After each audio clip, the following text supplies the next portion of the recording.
Old saying, you catch more flies with honey.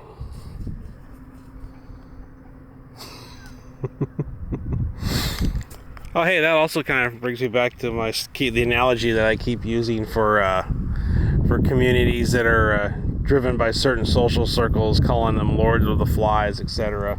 But you know what? Does cordiality really matter in a community? I guess if I needed something. If I don't need anything, I guess what matters if I'm cordial or not. I mean, it's always good to be a courteous person. It's always good to say thank you. It's always good to, ask before I take something, or not take things without paying for them. I mean, the social norms of society. But is it really necessary to cede leadership to informal leadership, not municipal leadership or elected leadership or anything like that, to people that are just, I guess you could say, liked in the community? I don't think it is. Maybe if I'm marketing toward a certain group of individuals, like if I was selling, let's say if I was selling, how about this? Let's say if I was selling knives to a certain subset, and eventually, getting them to buy anything was like pulling teeth. And eventually it's just a lot more feasible just to go either market my wares somewhere else or just go into a different line of work altogether. At a certain point, it's like, well, I like to think I'm a genuine person. I still like to say that I'm grateful for anybody who did business with me, but I'm still not really that shook up on me maybe ruffling a few feathers here and there, on bumping into the wrong people by accident here or there, or I'm not really too worried about it. I'm not really too tore up about it. I know who I like, and I know, maybe I don't know why I like them, but I know who I like and I know who I don't like, usually within a few minutes of meeting each other. Of course, I still keep an open mind to make sure that I'm not wrong, I didn't have a person wrong, but sooner or later, I usually kind of learn to just kind of say, well, my instincts took me this far, why not let them take me a little bit further? There's something about this person that's kind of off-putting, and I'm like, well, maybe there's a reason why I don't want to be friends with them. Maybe there's a reason why I don't want to tip my crown of my little kingdom to their authority of their maybe slightly bigger kingdom. I guess it's kind of a crappy analogy, but yeah, I mean, like, I don't think cordiality, for me at least, wasn't that important. I still say I would have been in the same place that I've been in, whether I had been nice to certain types of people in the knife making world and not. I still say that I would have been kind of in the same place. I don't think it would have improved anything to be on the end with the cool crowd. So, but I don't know. I just say, a long time ago, I mean, I think what happens is kind of like why do guys get nervous when they go up and ask a woman out? I mean, even till this day, it's like, it's kind of like public speaking. Same thing with public speaking. Why, I can get up in front of a group of people, and I've been told that I'm really, really good, but when I'm having a bad day, it really, really shows.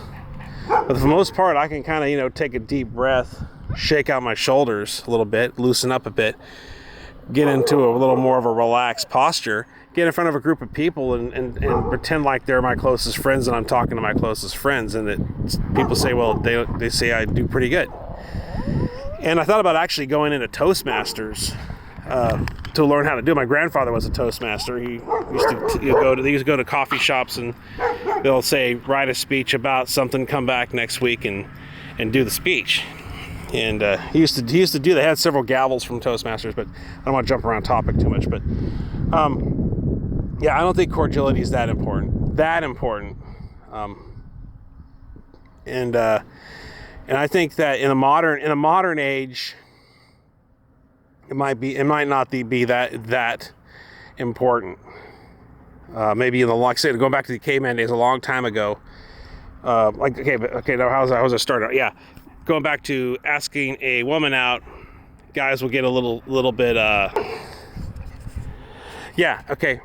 That's why guys might be getting a little bit nervous when they ask a woman out, because all wanted to go date the king, or they wanted to date the prince, or they wanted to date the chieftain. You know, the chieftain had 5 or 6 wives, and there might have been some guy who was like the tanner. Maybe he had a wife. And maybe they had like a couple guys that had menial jobs, and maybe if they're lucky, they had like the ugliest wife. I mean, I don't know. Or maybe no wife. Maybe even the ugly wives thought they were high value and wanted to date the king. I don't know. But the same thing could be said with public speaking. You know, if I was the guy who maybe worked for the tanner and took out the tanner's slop and picked up all his messes, maybe I went ahead and went ahead to the tribal meeting. Maybe the tribal meeting, everybody could technically speak. You know, everyone had the right to speak, but at the same time, wasn't expected to speak. And there's still environments like that where the facade of being able to speak is still there, but it's really not encouraged to speak. It's like, well, you can still get up and speak, but you might incur some penalty for speaking. You know, talking out of turn.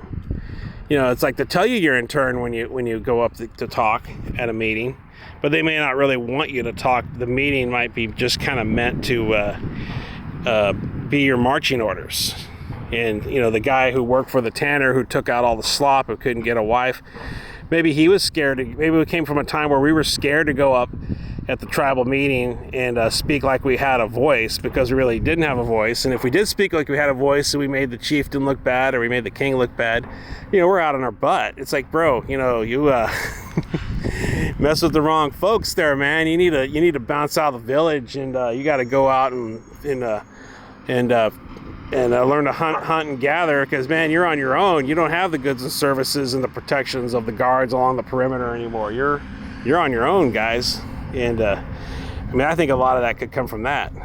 So I don't think that really a community in cordiality, I mean courtesy matters, manners matter, basic norms matter, not stealing from others, not taking things that aren't mine matter. But the whole concept of kind of kowtowing to a certain unofficial appointed head of a group doesn't really matter. It doesn't matter, not in our modern society, not in the modern commerce system we've created for ourselves. Definitely not with the ability to make money. I mean, most everybody out there, if they apply themselves, can at least find something for an income. May not be what they like, but they can find something for an income. And if they don't like it, like the Pareto principle, hey, bounce.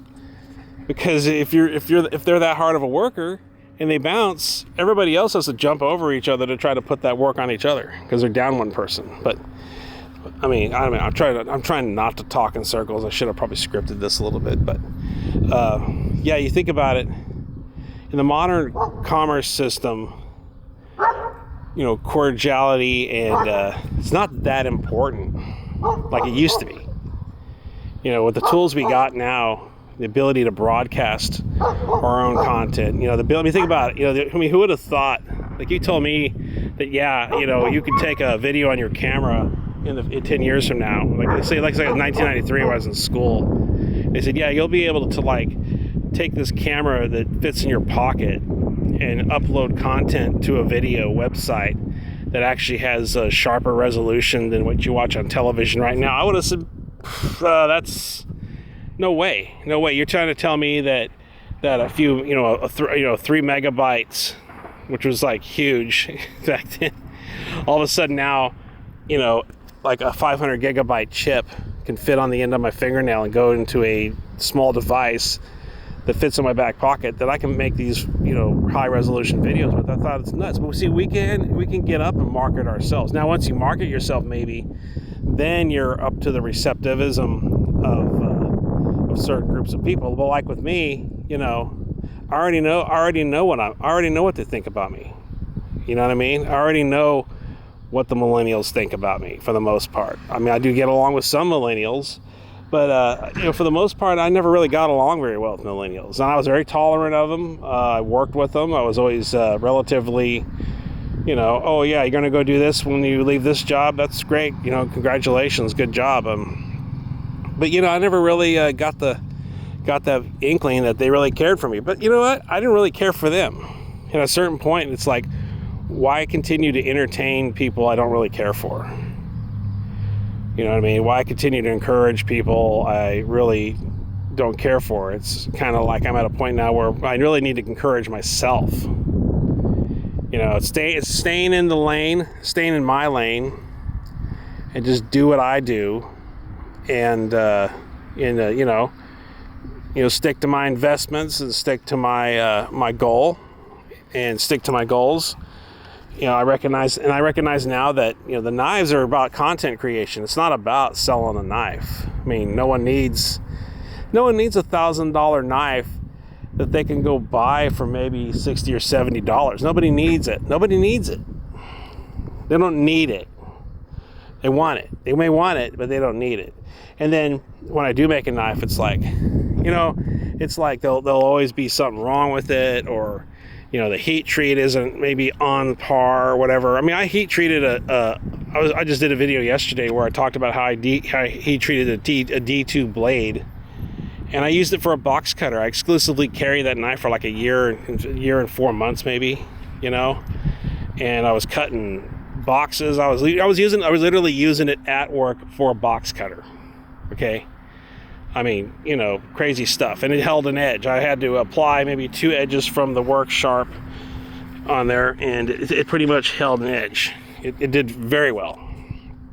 So, but you know, I'm on the video, and someone comes in and says, well, you know, the color on that steel, it got a little too orange, or you just got a little, or whatever, or maybe you pushed a little. You know, I don't care, okay? I don't care. All right, I'm on here doing my thing. All right, I'm up here feeling good, okay? You know, and they can go do their thing, and they can go feel good. All right, they can go do whatever they want to do. There's nothing stopping them. I can't stop them, and they can't stop me, okay? I'm going to do my thing. So there's that, okay? All right, so, yeah, I'm definitely going to watch this one a couple times when I get home. So I mean, you know, sometimes on videos I'll actually, you know, have a grease board or a magic marker board, and I'll erase it. And some of those videos just flow off the tongue. They're like boom, boom, boom. Yeah, because I'm kind of glancing at it, I'm reading it like a teleprompter. But some of these others, you know, like the lady said, who was listening to one of my speeches one time. She said, like I say, you know, you're either you're all over the place, or you're dead on. Like when my dad died and I got up and gave his eulogy, I mean, that was actually a pretty dead on speech. And of course I had to take a dry run. That way I knew, you know, what parts I had a good time remembering, what parts I had to go down and look at the speech to remember.